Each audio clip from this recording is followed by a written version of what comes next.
Hi hello friend, welcome back my channel. இன்றைக்கி நாம் என்ன செய்ய போகிறோன்னா பன்னீர் கிரேவி சிம்பிளான முறையில் எப்படி செய்யலான்றதை தான் சொல்கிறேன். வாங்க வீடியோக்குள்ளே போடலாம். கடாயில் 2 ஸ்பூன் நெய் விட்டுக்கோங்க.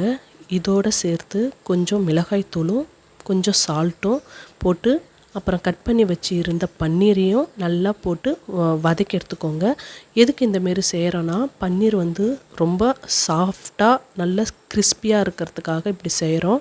நெக்ஸ்ட்டு இந்த நெய்யிலேயே ஒரு பட்டை, ஜீரகம், கிராம்பு, லவங்கம் இது எல்லாமே போட்டு தாளிச்சுக்கோங்க.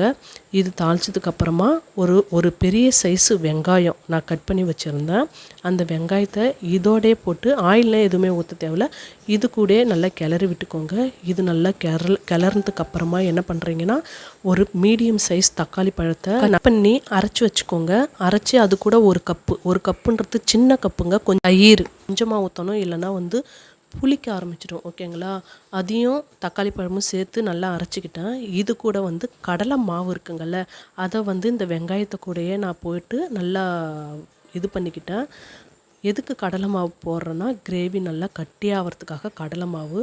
இதோட கொஞ்சம் கரம் மசாலா ப்ளஸ் மல்லித்தூள் ப்ளஸ் சில்லி பவுடர், அதாவது காஷ்மீர் சில்லி பவுட்ரு, இது எல்லாத்தையும் போட்டு நல்லா வதக்கி விட்டுக்கோங்க.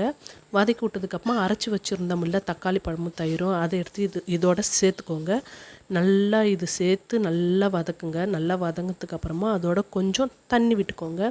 தண்ணி விட்டு ஒரு 10 மினிட்ஸ் நல்லா கொதிக்க விடுங்க. நல்லா கொதிக்க விட்டதுக்கப்புறமா லைட்டாக கொஞ்சம் திக்னஸ் ஆகிடுச்சு பாருங்கள். ஏன்னா நம்ம கடல மாவு போட்டிருக்கிறோம்ல, அதனால் கொஞ்சம் திக்னஸாக ஆனதுக்கப்புறமா என்ன இது நல்லா கிளறி விட்டுக்கிட்டே இருங்க, இல்லைனா அடி பிடிச்சிக்கும். அதுக்கப்புறமா நம்ம ஆல்ரெடி செஞ்சு வச்சுருந்தோம்ல, அந்த பன்னீரை எடுத்து இது கூட போட்டு கொஞ்ச நேரம் ஒரு 5 மினிட்ஸ் லைட்டாக கிளறி விடுங்க, அது போதும்.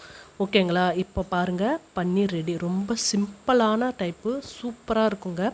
இதோட நான் என்ன பண்ணணுன்னா கொஞ்சம் கொத்தமல்லி தழையை இது கூட அப்படியே தூவி விட்டுருங்க. ஓகேங்களா? அவ்வளோதாங்க. ரொம்ப ஈஸியாக இருக்கும், ரொம்ப டேஸ்டியாக இருக்கும். ஓகேங்களா? இதை சப்பாத்தி, இட்லி, தோசை இது எல்லாத்துக்குமே நீங்கள் சாப்பிட்லாம். ஓகேங்களா?